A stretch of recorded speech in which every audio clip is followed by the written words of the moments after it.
Today is indeed a very, very sad day. Our brother, Muhammad Morsi, rahmatullah alayhi, has been killed by the Egyptian government. And this was a man who had memorized the Quran, had committed himself to the deen of Allah subhanahu wa ta'ala. He had committed his life to the deen of Allah subhanahu wa ta'ala. And Ikhwan had a process in which they had an idea of how they want to bring about Islam into Egypt, and it included getting involved in social services and getting involved in politics.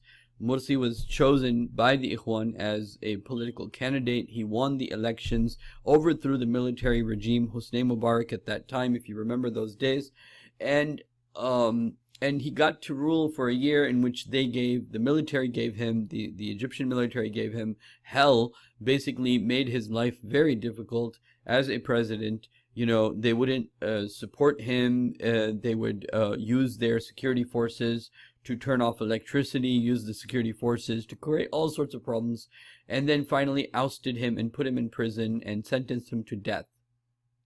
Why? Because he was a true man of Allah subhanahu wa ta'ala. He will be one of the few people who will stand on the Day of Judgment.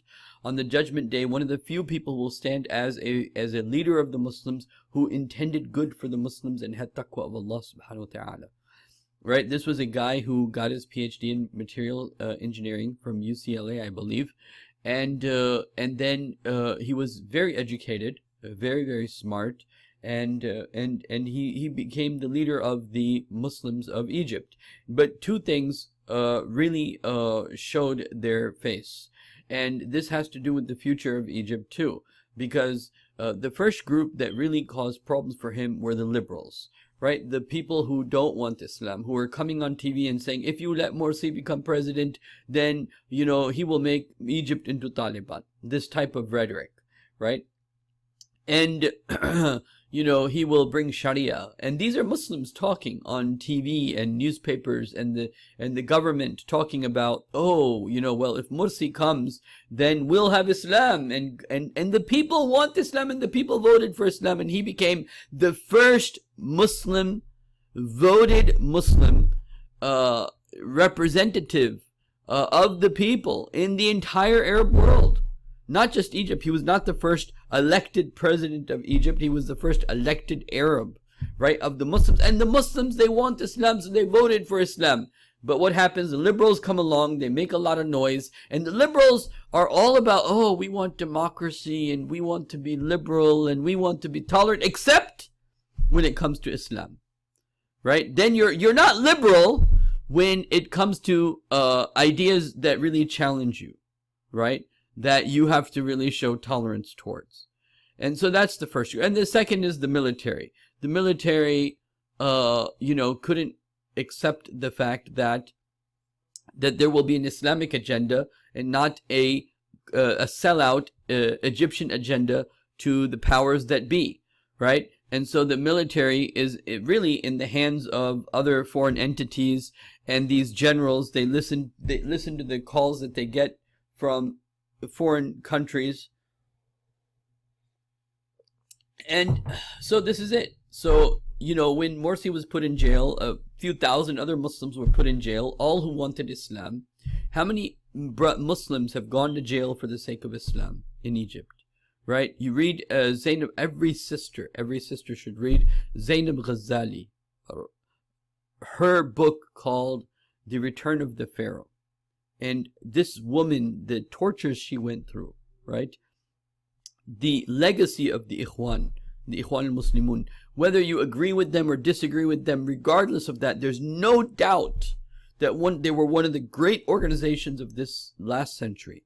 There's no doubt that they really affected the educated masses of Egypt and made them committed to Islam like it's even hard to do, to get people that committed, people that had given their lives for Islam. And so they weren't just talk. They weren't just waiting around for, like, you know, for something. They were people that were doing, and they are a people that are doing. And so anyway, kudos to Ikhwan al-Muslimun, even though I have difference of opinions. One of the difference of opinions I have with my brothers that are members of Ikhwan is that Islam can never come through the electoral process. Islam can never come through the voting process, because this process itself is damaged and flawed, and you use elections to run a system, not change a system. And so you find what happened in Algeria through voting process. We know what has happened to Jamaat Islami in the last 50 years with the voting process. Jamaat Islami asking for the Islamic vote. First of all, the Islamic vote in the Muslim world gets divided between the revivalist organizations like Ikhwan and Jamaat Islami and his, the other organizations that want to bring Islam, and then the secular organizations on the other side, right? And so the Muslim vote gets divided anyway. And the other thing is, elections are run to run a system, not change a system. And so the problem is, instead of focusing on the quality of the individuals and focusing on Iman, one of the biggest mistakes, I think, is to assume that because we're Muslims, we have Iman. We need to focus on the Iman of the Ummah, because we are truly in doubt about our deen. There are Muslims who are becoming atheists every day. And even the average Muslim does not live. The average Muslim does not live as if he sees the ghaib, as if he sees the unseen. And that is not, from an Islamic perspective, that should be some very high level to be at. That should be something, an ta'budullah, the level of ihsan is something that, as if you worship Allah, as if you see the unseen, that should be something that every Muslim experiences every now and then. That should just be a given. And the fact is, we don't. We are affected by the modern world, the materialistic world, the cause and effect world, and this world of cause and effect, and this whole material world, like an idol is a material object. This whole material world is just one big idol, and we worship it more than we worship Allah subhanahu wa ta'ala. We trust in it more than we trust in Allah subhanahu wa ta'ala.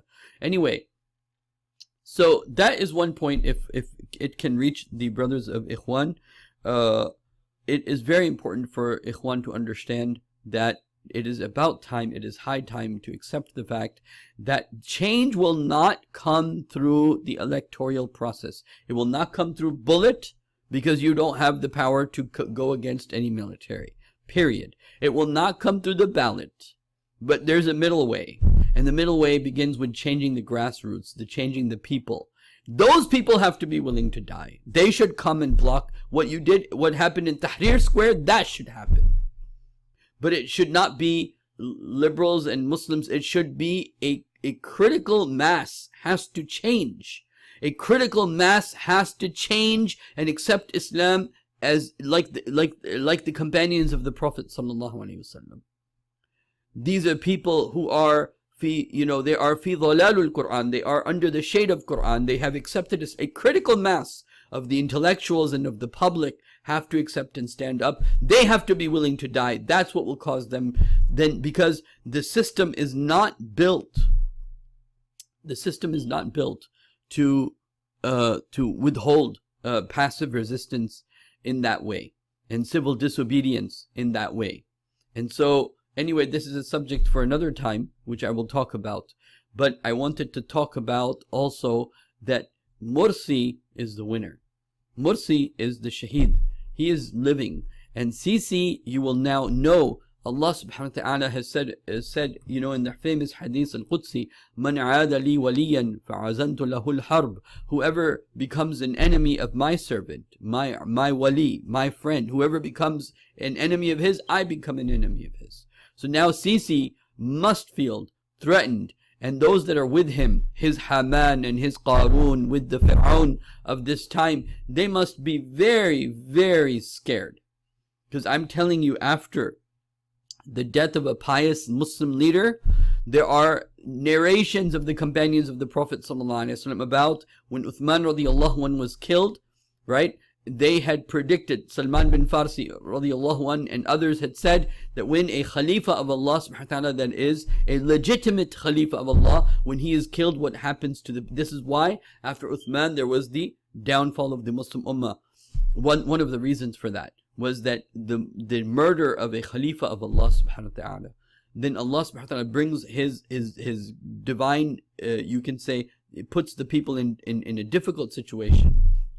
And this is a sign that here is a people who love Allah and live for Allah, and they were killed and murdered, and they're not the first of them, and they won't probably be the last of them, but they were killed for the cause of Allah subhanahu wa ta'ala.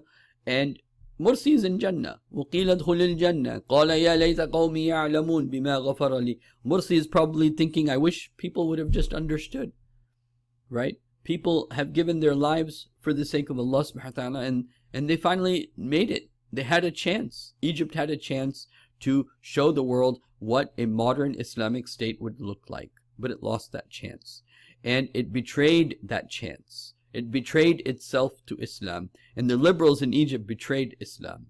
And so the dying of Morsi doesn't make things right, right? It upsets more things, and Egypt has a very, very difficult future in every respect in front of it. But the most important thing I want to talk about, that you liberals out there and you military out there that ousted Morsi and don't want the Ikhwan there, I tell you one thing, that tomorrow you will be ousted by the Israeli regime when they start expanding their Greater Israel plan, which is not too far from now. And then you and the likes of Sisi and the likes of these Fir'auns that are sitting there, right? I want to show you guys something that's very important, right? The Mohammed Morsi, deposed president of Egypt, has collapsed and died in the court. Okay, this is what the state-sponsored TV said. Former Egyptian President Mohammed Morsi dies during court appearance. Okay, Mohammed Morsi ousted, dies in court. We already saw that. Over here, I wanted to mention about his situation. He was a victim of brutal prison conditions. He was a victim of brutal prison conditions. Okay? The Egyptian economy isn't booming, it's collapsing. The prince who wants to destroy any hope from Arab democracy. Now, the point I'm making here is that who are the ones that don't want Islam to have a voice? It is Saudi Arabia. It is United Arab Emirates. It is these people that join together to make sure that the Muslim voice will be suppressed. And it is these people about which Allah subhanahu wa ta'ala says in the Quran, وَإِذَا لَقُوا الَّذِينَ آمَنُوا قَالُوا آمَنَّا. These leaders, all of these leaders, right?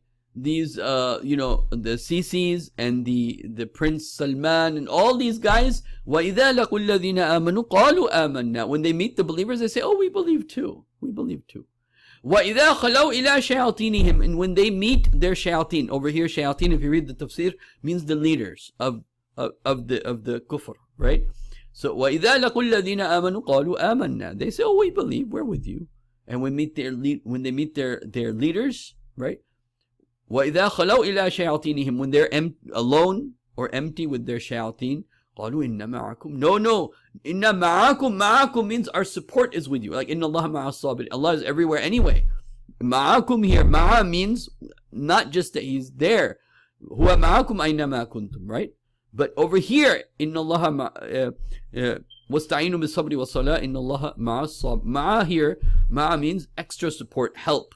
So, إِنَّ مَعَكُمْ, we are with you. We're helping you. We're going to aid you. We're on your side.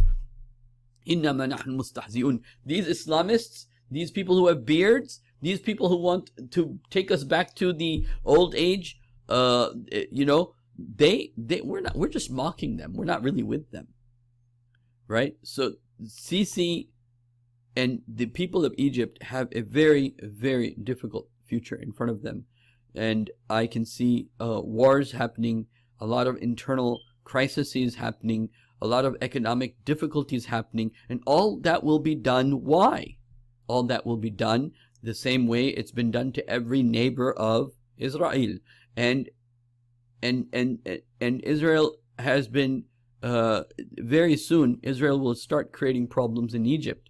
And so instead of and the only people who can deal with these problems, okay, is not the military. It's not their expertise.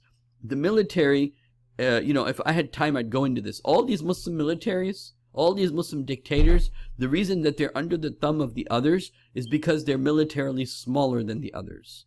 And they are dependent upon needing military supplies from others. And so they always feel smaller to them, just psychologically because of who they are and the positions that they hold. So anyway, the only solution for Muslims in Egypt, the Muslims anywhere in the world, is that they have to establish Islam. They have to let Islam be established and let Islam deal with the situation, and let the Muslims who are sincere to Islam to deal with the situations. Your liberal schools, your liberal thinking is not going to help Egypt in the long run at all.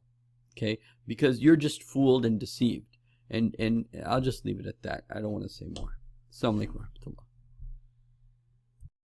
Make sure to subscribe today, and make sure you like, and make sure you leave your comments and ideas. Jazakumullah khairan. Assalamu alaikum wa rahmatullah.